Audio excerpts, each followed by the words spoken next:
agora sobre o primeiro encontro presencial da nossa disciplina de Atenção e Gestão do Cuidado, com a turma 5 do nosso Prof. Saúde aqui no Polo UFPB.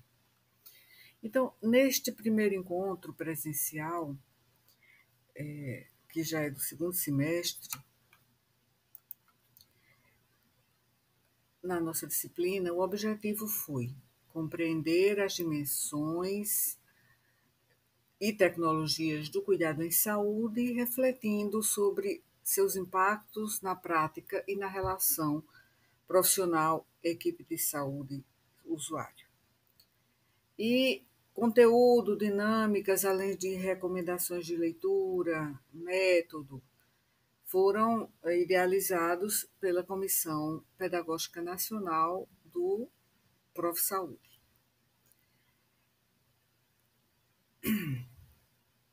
Bem, a nossa atividade iniciou com uma reflexão individual a partir de questões disparadoras. O que é cuidado em saúde para mim, ou seja, para o mestrando, o que é o cuidado para o outro, era uma segunda questão norteadora, e o que caracteriza o cuidado em saúde. E depois, até dividi até aí, essas três primeiras questões para a primeira fase desta primeira, digamos, atividade. Foram duas atividades. E depois, o que configura um problema de gestão do cuidado na perspectiva da integralidade. Em seguida, na roda de conversa, aprofundou-se a ressignificação do conceito das práticas de cuidado, orientada por novas questões. Por exemplo, qual a compreensão do grupo sobre as tecnologias do cuidado, como articular os diferentes atores e elementos na produção do cuidado e em que momento da prática deles, dos mestrandos, da nossa prática, afinal, eu apenas moderei o encontro, não é? Mas também fiz comigo mesma uma resposta a essas questões. Fiz para mim mesma e depois compartilhei. Bem, em que momento se percebeu, né, por cada um deles, a importância do cuidado do usuário e como isso afetou o seu processo de cuidado? E então começou digamos, a socialização, a discussão propriamente dita, depois de uma primeira fase, que foi uma fase individual, em que cada um se pôs a escrever, a pensar, né, em responder a essas questões que coloquei aqui, que foram as questões chamadas norteadoras ou disparadoras. Então, nessa segunda fase, então, espontaneamente, eles participaram, né, desse segundo momento, e começou com o nosso mestrando Túlio, que disse do sentido subjetivo para ele, que é ser acolhido, o que é ser acolhido, o que é ser ouvido, amparado. E para o outro, ele colocou o cuidado como uma questão de suporte, de necessidades atendidas. Alice, por sua vez, disse que não é só cuidar, porque não se trata apenas de enfocar a queixa, mas também em estender a atenção a aspectos culturais, à história de vida. Por exemplo, ela exemplificou uma mulher que chega para o atendimento com uma queixa de vaginismo. Isso pode também se relacionar a um histórico pessoal de abuso sexual, ou seja, segundo Alice, é preciso ver além da superfície. E para isso, a utilização de tecnologias leves, mais diálogo, a impressão do doente, pode significar que ele está ou não está bem clinicamente. Então, o que seria mais importante considerar nesse discurso apresentado pelos 2 primeiros mestrandos a participarem? Então, o Kildare disse que o cuidado para ele é o bem-estar físico, é o bem-estar mental e social, né? Então, levando em conta a definição da Organização Mundial da Saúde sobre o conceito de saúde. Mas o cuidado para ele é esse bem-estar, o que leva em conta o respeito à dignidade humana e que é preciso validar sentimentos. Então, Isabela disse que também na prática da medicina de família e comunidade, a sociedade foca muito na subjetividade, enquanto Mayra afirmou que a gente sabe o que é cuidado para a gente, mas não tem muitas vezes o atendimento das reais necessidades do usuário. A Alice, também voltando a participar, ela disse que o paciente quer estar sempre na unidade. Muitos, né, alguns pacientes, eles querem estar sempre na unidade básica de saúde. E, na verdade, esses pacientes, eles querem encontrar alguém com quem falar, o que pode representar uma fuga de sua própria realidade. E ela comentou que esses pacientes muitas vezes voltam no dia seguinte, muitas vezes para pegar uma requisição ou para atender uma outra demanda que poderia ser atendida naquele mesmo dia, mas esses pacientes eles precisam ter esse contato novamente com as pessoas que lhe dão atenção.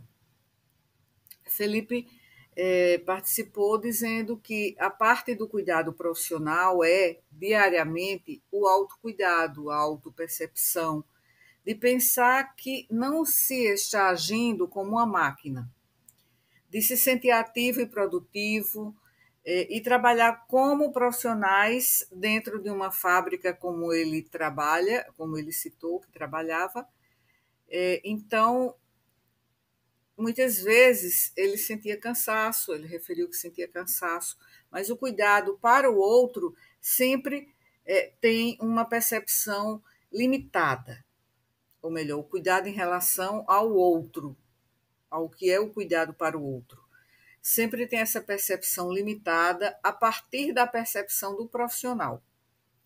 E que o profissional tem, geralmente, um poder reflexivo maior que um trabalhador braçal, por exemplo, fazendo alusão aos trabalhadores da fábrica onde ele trabalha como médico. E ele muitas vezes diz que se policia muito em um dia de cansaço maior, se ele se questiona, na verdade, eu acho que ele quis dizer com essa palavra policia, ele se questiona se está conseguindo ouvir o outro direito. Como assim ouvir o outro direito? Então, ele muitas vezes pensa, diante de um paciente que não está seguindo a dieta para diabético, um paciente diabético que não está seguindo a dieta apropriada para ele, ele pergunta, mas como não está seguindo a dieta prescrita? Isso pode até gerar indignação em alguns profissionais, mas, segundo ele, é preciso conhecer as condições de vida das pessoas de quem se cuida, da percepção que determinado usuário tem. Então, foi a vez de Rui, que disse que quando o usuário do serviço de saúde chega já pedindo, dizendo, eu preciso de tal exame para saber o que eu estou apresentando, o que eu estou sentindo. Ele diz que esse cuidado para o outro é um cuidado subjetivo. Enquanto o Enya disse que é preciso ter uma articulação sistêmica. no sentido de estar cuidado e não ser cuidado. E aí ela mencionou, explicando que tem a ver com o autocuidado, mas sempre pensando que não é o verbo ser, fazendo também uma analogia, né, com aquela frase famosa da peça Hamlet de Shakespeare, ser, a questão de se questionar o que é ser e se esse ser é estar. Então, o cuidado para uma mulher, por exemplo, em situação de privação de liberdade,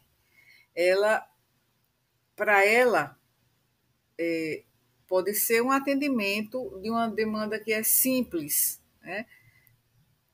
Uma demanda que nem é valorizada para uma pessoa que não está nessa situação de encarceramento.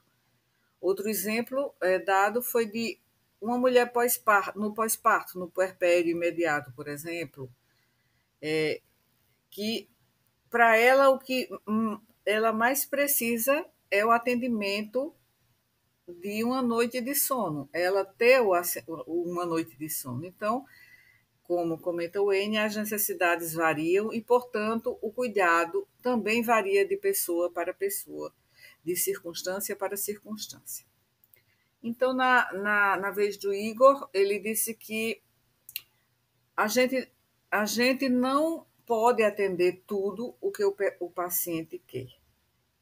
E aí eu fiz até um contraponto com o que Felipe tinha dito no semestre passado, um encontro telepresencial, em que ele disse que o paciente não tem que fazer tudo o que o médico quer, ou que o médico manda. Bem, após a participação de Igor, o Rubens falou da micropolítica e do poder nas relações no âmbito dos serviços de saúde. Né? Então, aqui, no caso de alguns estudantes de graduação, né, assistir a esse vídeo, então eu só vou fazer um rápido parêntese aqui. O que é micropolítica do cuidado em saúde? Então, a micropolítica do cuidado em saúde refere-se às relações, às interações e negociações que ocorrem no cotidiano dos serviços de saúde e influenciando a maneira como o cuidado é produzido e experienciado tanto por profissionais quanto por usuários do serviço de saúde. Então, esse conceito inspirado na micropolítica de Deleuze e Guattari e também desenvolvido em estudos sobre trabalho em saúde, muitos trabalhos em saúde, né, que acabam bebendo, né, da fonte, né, desses filósofos. Esse modelo teórico ele considera que o cuidado não é apenas determinado por diretrizes institucionais e macropolíticas, mas também pelas subjetividades, afetos, saberes e práticas que emergem no dia a dia dos serviços de saúde. E só para já complementar aqui, os, os principais aspectos, né, dessa chamada micropolítica, no sentido do cuidado, estão as relações entre profissionais e usuários, porque o cuidado é influenciado pelo vínculo, pela confiança, pela escuta entre os envolvidos. Também a autonomia e o protagonismo dos trabalhadores, porque profissionais de saúde não apenas seguem protocolos, mas adaptam suas ações conforme as necessidades e singularidades dos pacientes. E também um aspecto importante nesse sentido são os processos de negociação e resistência, porque há tensões entre normativas institucionais e a criatividade dos trabalhadores na resolução de problemas. E ainda o que foi também discutido posteriormente, vai ser vou apresentar aqui da memória dessa reunião, é que a subjetividade do cuidado precisa ser considerada como aspecto assim central, né, nesse processo, no estudo desse processo do cuidado, porque emoções, crenças, experiências pessoais impactam a forma como o cuidado é ofertado e como o cuidado é recebido. E também o aspecto da coletividade, da colaboração, porque o trabalho em equipe e a construção compartilhada do cuidado são também fundamentais. Então, essa abordagem micropolítica que mencionou o Rubens permite compreender o cuidado de saúde não como ato mecânico, mas como processo vivo e dinâmico, e no qual esse encontro, né, esse encontro acontece, esse encontro profissional de saúde, profissional de saúde usuário. Então, considerando o encontro entre profissional de saúde e usuário ou paciente, isso pode produzir novas formas de cuidar e de ser cuidado. Então, o ato de cuidar, aqui estou lembrando de um dos textos que foi sugerido para leitura e fundamentação, né, das ideias a serem desenvolvidas nesse encontro, é que o professor Merri, Emerson Merri, ele tem uma obra chamada O Ato de Cuidar, a Alma dos Serviços de Saúde. Então, esse acolhimento aos usuários nos serviços de saúde, tentando produzir um agir que seja compliciado, né, do trabalhador com a vida individual e coletiva, estimula um conjunto, né, de reflexões como essas apresentadas nesse registro aqui do encontro presencial, do último encontro presencial do nosso polo no ProfSaúde.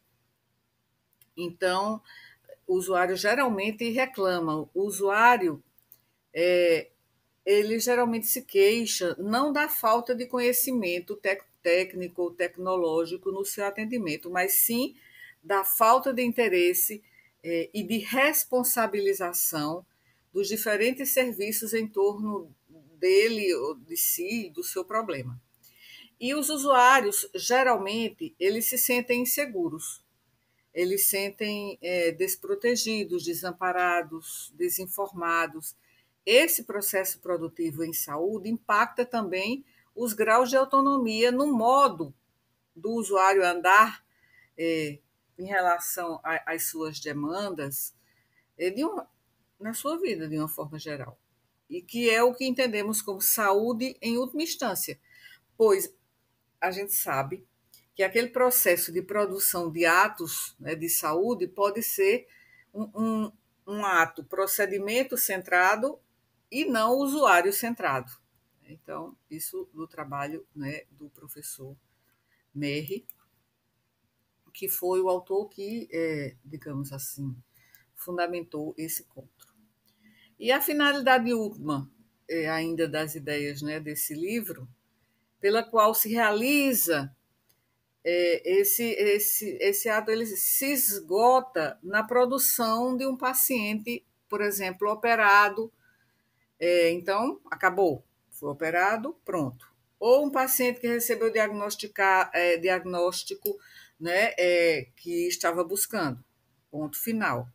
Então, quando os usuários eles são examinados, eles são operados, sem que isso pode acontecer, ou seja, o procedimento técnico aconteceu, mas isso não significa que os usuários tenham necessidades ou direitos satisfeitos. Então, voltando aqui à narrativa sobre as participações, Felipe voltou a participar e disse que o que você acha que está acontecendo é uma questão que ele buscou muitas vezes colocar em prática, com base no modelo teórico, né, da abordagem centrada na pessoa, naqueles passos, né, da abordagem centrada na pessoa, nesse modelo. Mas seguiu Felipe dizendo que, diante de uma pessoa que tem todo um histórico de negação de direitos, essa pergunta pode passar a ser muito difícil de responder, a ser muito complexa.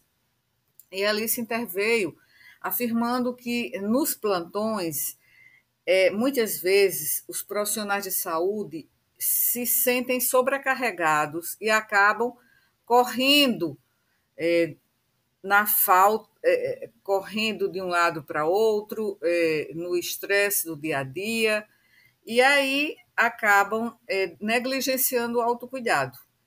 Então, geralmente, esse profissional não cuida de si mesmo porque está sobrecarregado. E ela disse também que é muito difícil ser empático cansado. Então, essa frase eu anotei aqui de forma a ser uma frase assim meio emblemática dos profissionais de saúde, principalmente aqueles que estão plantão após plantão, né, cotidianamente realizando o seu trabalho no serviço de saúde.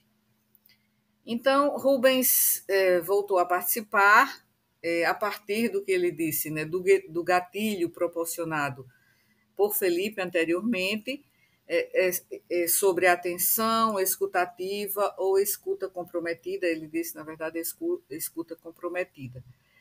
A utilização de tecnologias leves diante de uma situação que, na prática, é permeada pela hegemonia do produtivismo no dia a dia dos serviços de saúde. Então, ele exemplificou com um profissional de saúde que atende 70 usuários em uma única manhã. Então, ele disse que o cuidado está muito relacionado com a enfermagem, com o profissional da enfermagem, porque os enfermeiros e enfermeiras sempre tiveram em mente o cuidado, enquanto que para o médico, essa não sempre foi a palavra usada. Fala-se mais em diagnosticar, tratar. E o cuidado para ele, para Rubens, está atrelado a uma atenção comprometida, que muitas vezes os pacientes que chegam na unidade básica de saúde, eles chegam e recebem muitas vezes o rótulo de poliqueixosos. Então, eles chegam com muitas demandas e assim eles são considerados como poliqueixosos, o que tem também uma conotação estigmatizante também para esses pacientes. Então, Rui participou novamente dizendo que há coisas em que não podemos intervir. E aí interpelou o Rubens falando, por exemplo, do Bolsa Família, que muitas vezes as pessoas da comunidade vão buscar determinada atenção no posto de saúde porque é uma exigência para receber esse auxílio, né, assistencial do governo. Então, mas aí ele complementou, não é só essa questão, porque é preciso pensar que a partir do Bolsa Família é que aquela pessoa vai obter as condições de sobrevivência da sua família. Então, o Rubens disse que fica muito no cuidado centrado no procedimento, no seu dia a dia, como ele observa nos serviços de saúde que ele conhece.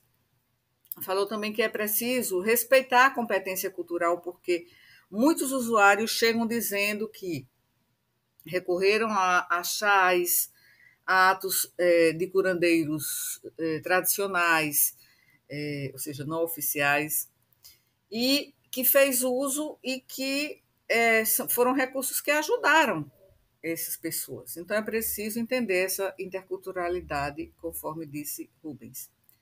Alice voltou a participar, considerando que muitas vezes, diante de uma gestante que chega ao momento do parto e que não fez pré-natal, ela chega com uma série de problemas.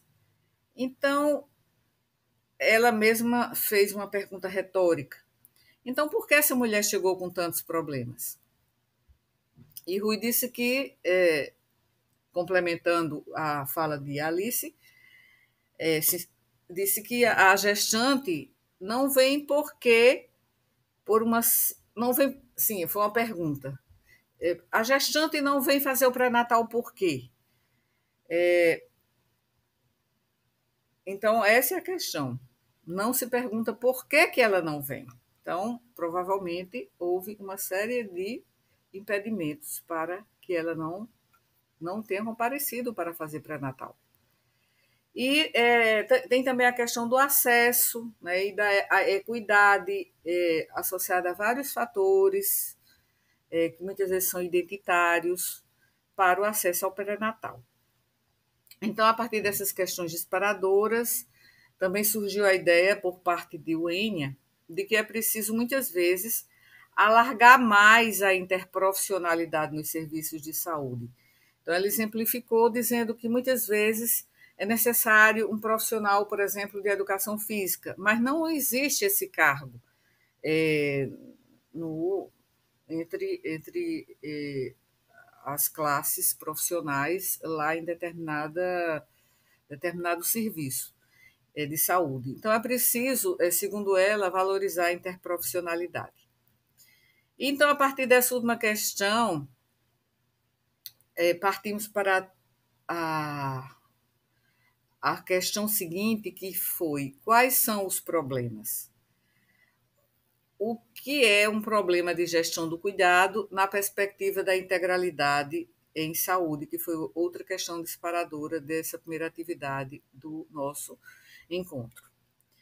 E uma quarta seria: o que caracteriza o cuidado em saúde? Então, em relação a essa pergunta, o que caracteriza o cuidado de saúde, ou o que deve caracterizar o cuidado de saúde, surgiu a questão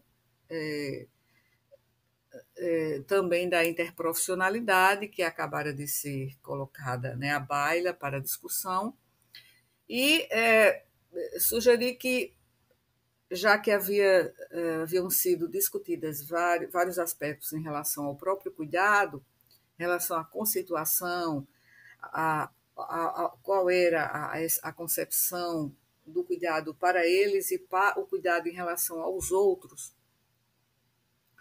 Então, eu sugeri que fizéssemos tipo uma tempestade de ideias com palavras e termos para a gente colocar, né, sob esse guarda-chuva conceitual de cuidado. Então, surgiu, além da interprofissionalidade, o vínculo, a responsabilização, a abordagem centrada na pessoa,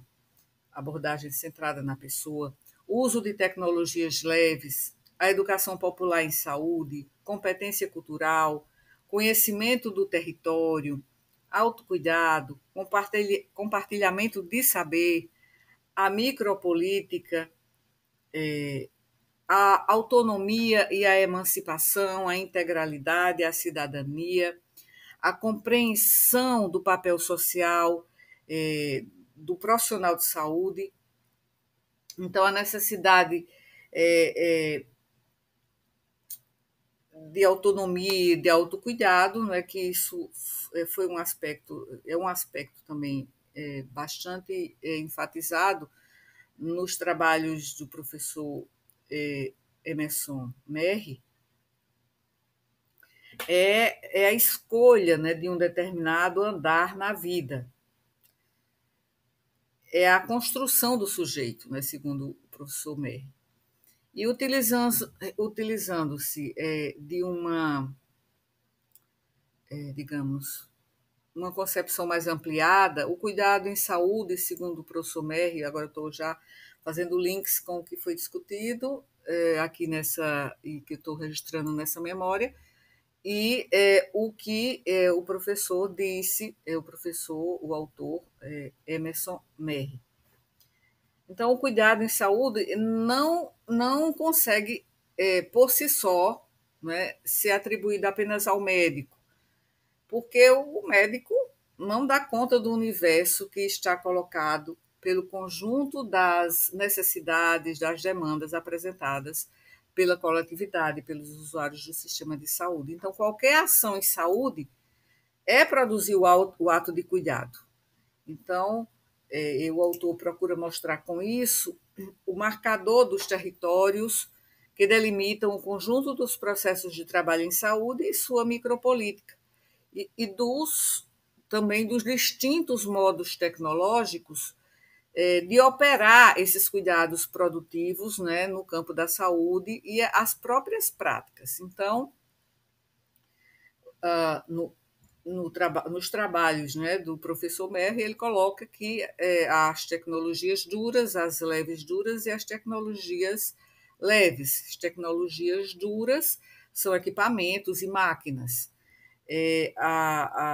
As leves duras são saberes clínicos e epidemiológicos, e a tecnologia leve são modos relacionais de agir na produção do cuidado. Então, com isso, a gente volta também à questão, né, dos modos de agir que constroem cuidados em saúde. Então, isso passa pela micropolítica da produção do cuidado, né, que é um campo de disputas também, onde acabam se modelando os serviços, as práticas assistenciais e o próprio centro do trabalho em saúde. E, nesse contexto, o que o professor Merri chama de trabalho vivo emerge como uma expressão de liberdade, de autogoverno do trabalhador, do profissional de saúde, sobre o seu processo de trabalho, como vimos aqui nessas participações dos nossos mestrandos. E isso torna esse processo, não é, o principal agente de transformação. Quer dizer, essa liberdade pode ser empregada tanto para manter o velho modelo biomédico, quanto para promover radicais mudanças na forma de produzir e de praticar o cuidado. E, em qualquer caso, o trabalho vivo se manifesta como um trabalho criativo, é o que o professor Merri disse. E também se falou muito na subjetividade, né? A subjetividade e nos processos de subjetivação que estão intrinsecamente ligados ao trabalho em saúde e que ocorre sempre a partir dos encontros. Esses encontros são essencialmente relacionais e mediados por diferentes tecnologias, como já fiz uma breve retrospectiva aqui. Isso gera efeitos concretos na produção do cuidado e na experiência dos sujeitos envolvidos. E agora também lembrei de um aspecto dessa leitura que foi proposta para esse encontro, que mais do que a subjetividade estática, o trabalho em saúde mobiliza processos contínuos de subjetivação.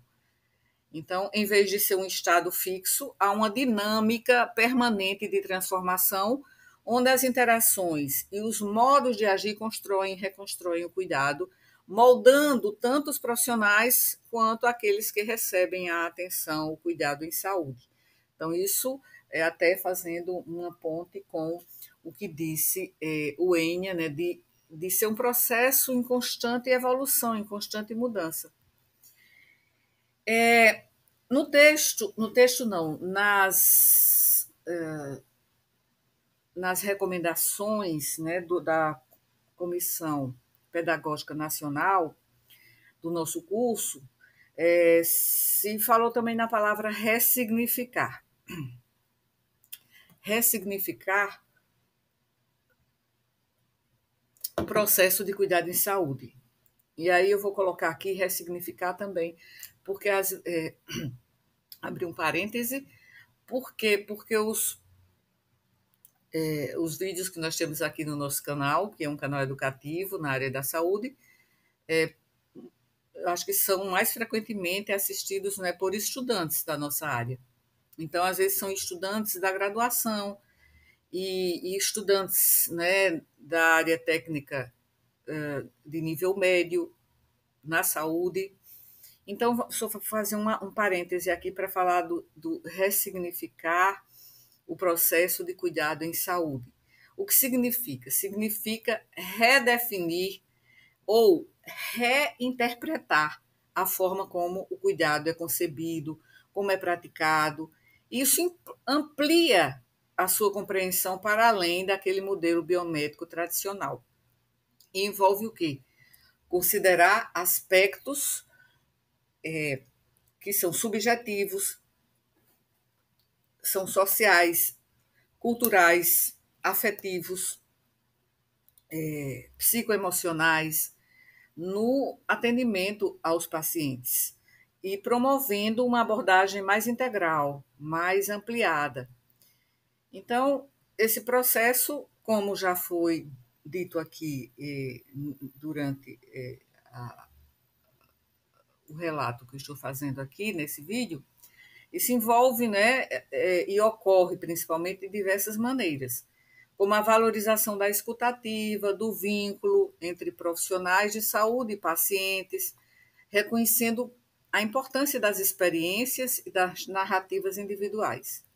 Também é importante pontuar a incorporação de práticas interdisciplinares, como mencionou a Uênia, que integrem diferentes saberes, o biomédico, o psicológico, o social, para um cuidado mais completo. Além do que já foi mencionado também por vários mestrandos nesse encontro, a promoção da autonomia do paciente, incentivando a corresponsabilidade dele no cuidado com a própria saúde. E é importante porque ressignificar significa realizar uma reflexão crítica, e isso se refere a políticas e práticas de saúde também, questionando desigualdades, propondo mudanças estruturais, né, para um acesso mais equitativo e inclusivo aos serviços. Então, ressignificar o cuidado é um movimento de transformação que busca superar abordagens fragmentadas e mecanicistas, promovendo uma assistência mais ética, acolhedora e centrada na pessoa. Então, aqui é uma digressão minha, porque acabou me ocorrendo que, e como, digamos, um corolário a essas questões colocadas, que o encontro entre o profissional de saúde e o usuário é um espaço de trocas, que pode afetar ambos. Por quê? Porque nesse espaço de trocas circulam intensidades que perpassam as relações que são estabelecidas. E essas interações envolvem não apenas esses dois atores em ação, o trabalhador de saúde e o usuário, mas também os saberes, as normas, os instrumentos que configuram os corpos no contexto do cuidado em saúde. E os processos de subjetivação influenciam a intencionalidade com que as pessoas atuam, né, de uma forma geral, na vida, ou então no seu contexto de autocuidado em saúde, isso tornar a subjetividade um campo complexo e de difícil transformação, claro, né? Então, diante desse desafio, é essencial analisar cada situação em sua singularidade. Então, é preciso compreender como os envolvidos, sejam usuários, trabalhadores e gestores, também foi uma figura que frequentemente digamos, emerge, né, nas nossas discussões, constroem seus mundos e negociam os significados dessa interação. Então, agora partindo aqui em relação à quarta pergunta, o que é um problema de gestão do cuidado na perspectiva da integralidade em saúde? Então, surgiu, a partir de Mayra, a questão de que é preciso que a coletividade se conscientize que tem direitos, que merece que esses direitos sejam efetivados. E muitas vezes, como disse ela, o voto, que a gente pensa que é o voto que é o determinante, mas que não é o passaporte fundamental, porque há muitos outros fatores complexos envolvidos. E aí, Felipe considerou, nessa altura, né, das participações, que em saúde coletiva, quando se pensa nos problemas que existem para serem resolvidos, e ao se dar conta do problema ou dos problemas, acontece que disso decorre uma situação paralisante. Que até ele referiu isso de uma forma geral, que no campo da saúde coletiva, muitas vezes aparece essa situação paralisante. Por quê? É preciso mudar a correlação de forças. E aí ele mesmo pergunta, retoricamente, então o que seria preciso? Uma revolução, uma greve? Então, aí, ao mesmo tempo, já responde que a capacidade de mobilização da comunidade é fraca. Então, por exemplo, os agentes comunitários de saúde são profissionais que são ligados à comunidade. Então, eles são um elo ali muito importante e que podem também ajudar nesse processo. Então, o papel importantíssimo dos ACS aí nessa intermediação. E o Rubens falou também de uma questão importante que é um fator negativo, que é o clientelismo. Aqui também vou fazer um parêntese para nossos alunos, né, não só do mestrado, mas de graduação que assistem aqui, ou porventura assistam aqui a esse vídeo. Então, o clientelismo, mencionado por Rubens, é aquela prática, né, de relações pessoais e políticas que interferem no acesso e na prestação dos serviços de saúde. Então, isso ocorre muito quando os recursos, atendimentos e benefícios são concedidos com base em favores, em essas questões de lealdades políticas ou até vínculos pessoais, em vez de critérios técnicos e equitativos das necessidades de saúde. Então, favorecimento pessoal e político é uma constante, né, para muitos usuários que querem receber atendimento prioritário. Então, isso é uma fragilidade na gestão e no controle social. Né? Falta também uma participação da comunidade para que isso seja coibido. Então, são impactos realmente negativos, né? Isso perpetua as desigualdades sociais e as iniquidades em saúde. Então, é preciso o fortalecimento da gestão participativa e do controle social no SUS. Então, é preciso uma qualificação dos profissionais para uma atuação ética, né, e que seja mais profissional, como dizer, mais imparcial, né? Então, na segunda atividade, houve respostas em relação a em que momento na prática o mestrando percebeu a importância do olhar do usuário e da usuária do sistema de saúde. Então, Felipe falou de uma experiência que foi também um ponto de inflexão na escolha de sua carreira profissional. Ele lembra que durante a graduação, um projeto lá no Ceará, do qual ele participou, que é o projeto intitulado Aqui tem Sinal de Vida. E ele falou de uma médica de família e comunidade que estava fazendo aniversário um determinado dia e que ela subiu o morro de uma comunidade, né, que vivia em meio à violência, uma área que era dominada por grupos rivais. E nessa comunidade, naquele dia, havia uma menina que também fazia aniversário naquele mesmo dia e, coincidentemente, era o aniversário dessa médica. E ela foi comemorar. Né? Então, a menina, ao ter aquele bolo de aniversário no seu dia de aniversário, por coincidir com o aniversário da médica daquela comunidade, a menina chorou, porque aquele era o seu primeiro bolo de aniversário. Então, isso não segundo Felipe, que ele acabou digamos, dizendo, não é que isso seja digno de pena, mas é porque isso é uma questão que leva a algumas reflexões.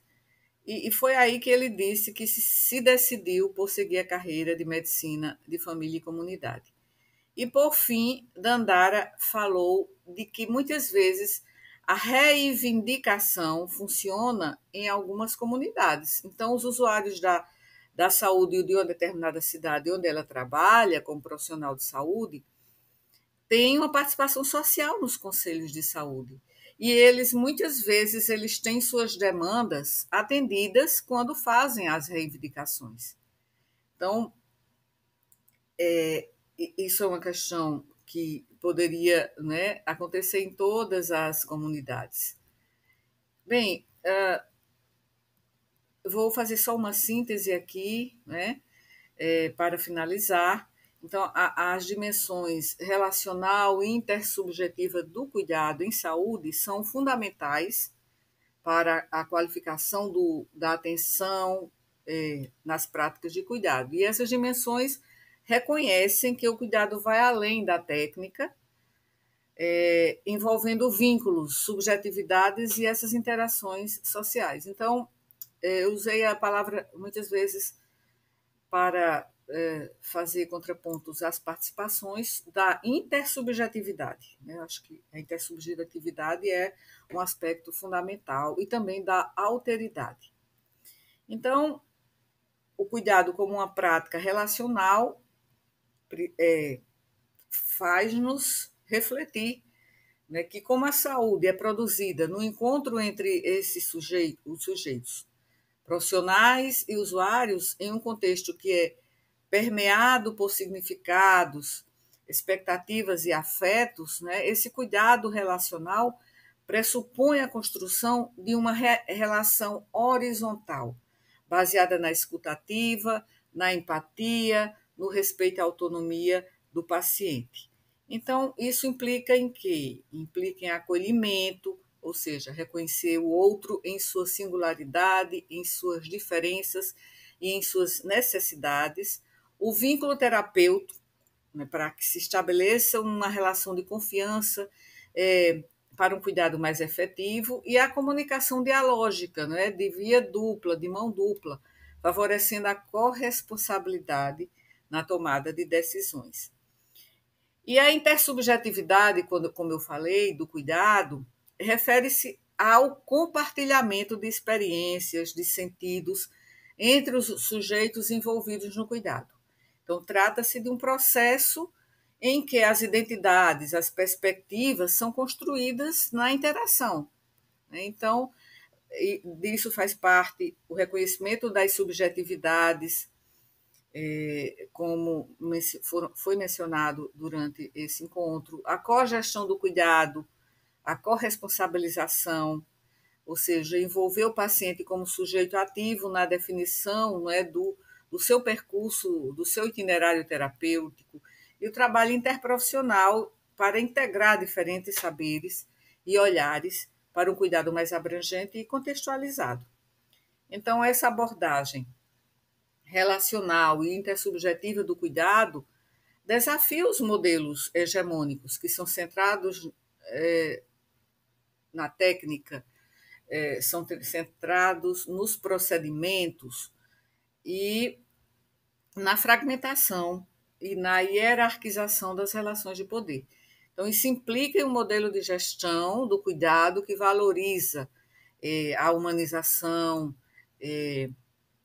como eixo, né, também das políticas públicas, a participação do usuário na construção de práticas mais inclusivas e resolutivas e o fortalecimento da ética do cuidado, que reconhece a vulnerabilidade e interdependência entre as pessoas. Então, compreender, incorporar a dimensão relacional e intersubjetiva no cuidado em saúde é essencial para promover um atendimento integral, acolhedor, eficaz e que atenda às necessidades e que faça com que o usuário sinta que suas demandas foram atendidas, né? E que respeite também a complexidade humana no processo de saúde e doença, né? Então, assim finalizo, e lembrando do cuidado como princípio ético e humanizador, né? E também o ato de cuidar nessa relação profissional-usuário, né? Dentro da intersubjetividade. Então, todos esses aspectos levam a, às ideias que discutimos, né? E nesse encontro e fortalece, né, o vínculo, fortalece o cuidado como valor central, tanto na formação dos profissionais de saúde, na organização dos serviços e na relação com os usuários. E esse é um caminho indispensável para promover uma assistência mais justa, mais humana, mais eficiente. Então, assim finalizo aqui. Foi uma tentativa de síntese, né? Mas demorou um pouco, porque há momentos que houve necessidade de alguns parênteses, mas foi uma síntese que pretendeu ser narrativa, mas em alguns pontos a gente precisa fazer algumas elucidações. Então, até nossa própria memória, isso é um ato falho, a nossa próxima memória, o registro da nossa próxima memória de encontros, né, entre aprendentes, né? Então, até lá.